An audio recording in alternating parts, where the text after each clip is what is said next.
was never really good playing role of the puppet. Too busy being me to be concerned with perception of the public. Everyone is buzzing, but everybody ain't thinking about a budget. I want ownership in something. Niggas get they wings. The Pokemon world did not simply appear.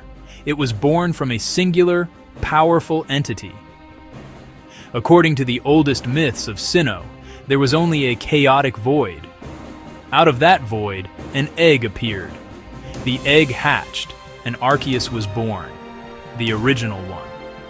Arceus shaped the fabric of reality, creating the universe and its fundamental forces. This was a deliberate, monumental act of cosmic construction. Arceus then created 3 legendaries to govern core dimensions: Dialga, Master of Time; Palkia, Lord of Space; Giratina, Keeper of Antimatter. Giratina's destructive nature led to banishment to the Distortion World, where it rules in isolation, balancing the world from afar. Next, Arceus made 3 spirits to form the world's soul: Uxie, embodiment of knowledge; Mesprit, vessel of emotion; Azelf, the being of willpower. These lake guardians settled in Sinnoh's Great Lakes, their spirits entwined with all life. Centuries before the modern era of Pokemon, the regions of Kanto and Johto developed a rich, shared history rooted in tradition and respect for legendary Pokemon. In Johto, the city of Ecruteak stands as a testament to this ancient past. 2 magnificent 9-story towers were constructed there: the Brass Tower, the Tin Tower. The Brass Tower was said to awaken Pokemon. The Tin Tower was where they were said to rest. Ho-Oh perched atop the Tin Tower. Lugia resided at the Brass Tower. Together they symbolized a harmonious bond between humans and guardians. This peace was shattered about 150 years before the first games. A bolt of lightning struck the Brass Tower. It was engulfed in a ferocious fire that raged for 3 days and 3 nights. Lugia was driven away and fled to the Whirl Islands to live in the deep sea. The blaze claimed the lives of 3 Pokemon trapped inside. Ho-Oh descended in pity. It used its sacred power to resurrect them as the legendary beasts: Raikou, Entei, Suicune. While Johto kept its deep mythology, Kanto became a hotbed of scientific and industrial ambition. The Hoenn region, characterized by its tropical climate and vast stretches of water, holds a history defined by the primal conflict between land and sea. In ancient times, Groudon and Kyogre. Groudon could create continents and cause volcanic eruptions. It sought to expand the world's land masses. Kyogre could summon torrential downpours and raise the sea level. Kyogre aimed to flood the world. Their battles were cataclysmic, threatening to tear the very planet apart as droughts and deluges reshaped the world. The people of ancient Hoenn, desperate to end the clashes, turned to the sky for salvation. They performed a ritual to summon the great sky dragon, Rayquaza, from the ozone layer. Descending on a pillar of light, Rayquaza confronted the 2 warring titans. Its power far surpassed theirs, and it quelled their rage. Groudon was forced into a deep slumber. Kyogre was forced into a deep slumber. The 2 were sealed away in underground and underwater caverns, with special red and blue orbs created to control them. This myth became the cornerstone of Hoenn's lore, a permanent reminder of nature's awesome and destructive power. Millennia later, the conflict was reignited by rival organizations. The Sinnoh region, with its towering Mount Coronet at its center, is arguably the nexus of the entire Pokemon world's origin story. Its myths are not just regional tales, but the creation narrative for the entire universe. As legends passed down by the ancient Celestica people describe, this is the land where Arceus first began its work. At the peak of Mount Coronet, a place known as the Spear Pillar, the dimensions of time and space were first stabilized. It is here that Dialga and Palkia, the masters of their respective domains, are said to reside, their powers flowing outward from this central point to govern the cosmos. This region is also the site of the first major conflict between these cosmic beings.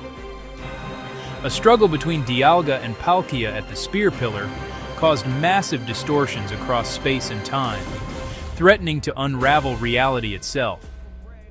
This clash also drew the attention of Giratina from its exile in the distortion world as the imbalance in the real world began to spill over and poison its own realm.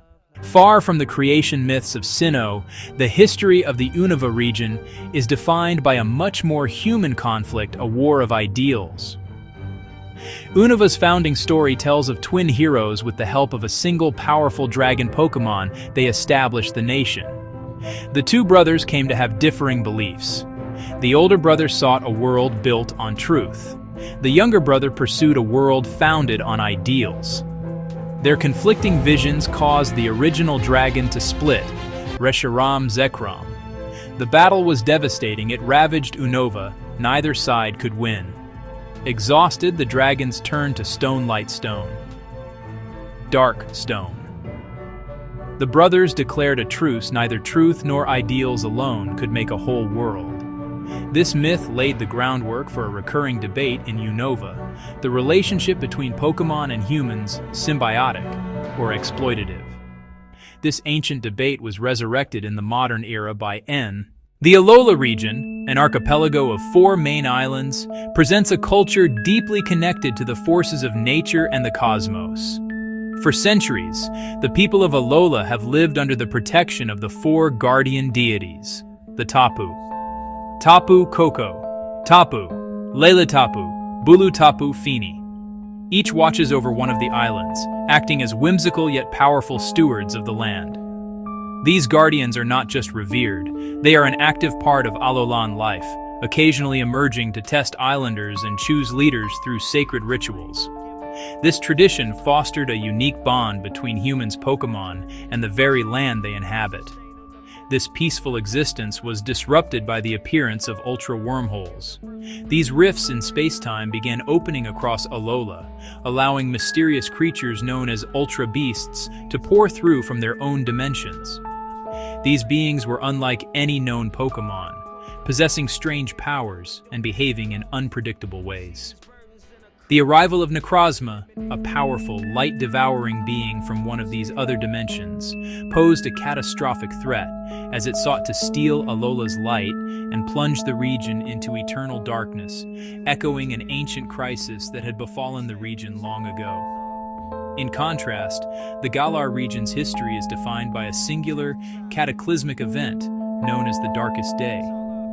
Thousands of years in the past, a colossal Pokémon named Eternatus appeared in the sky, its presence causing Pokémon across the region to suddenly and uncontrollably Gigantamax.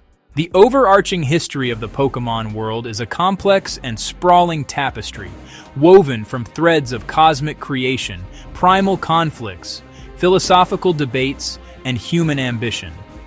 It begins not on the ground, but in a void, with the birth of Arceus and the subsequent ordering of reality itself through beings like Dialga, Palkia, and Giratina. This grand, universal scale provides a backdrop suggesting that even the smallest battles in the tall grass are part of a much larger, interconnected cosmos.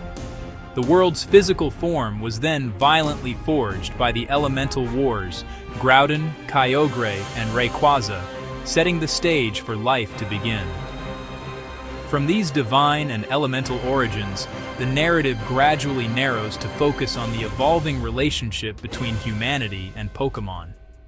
In regions like Johto, this relationship was first defined by reverence and harmony, symbolized by the sacred towers and guardian beasts.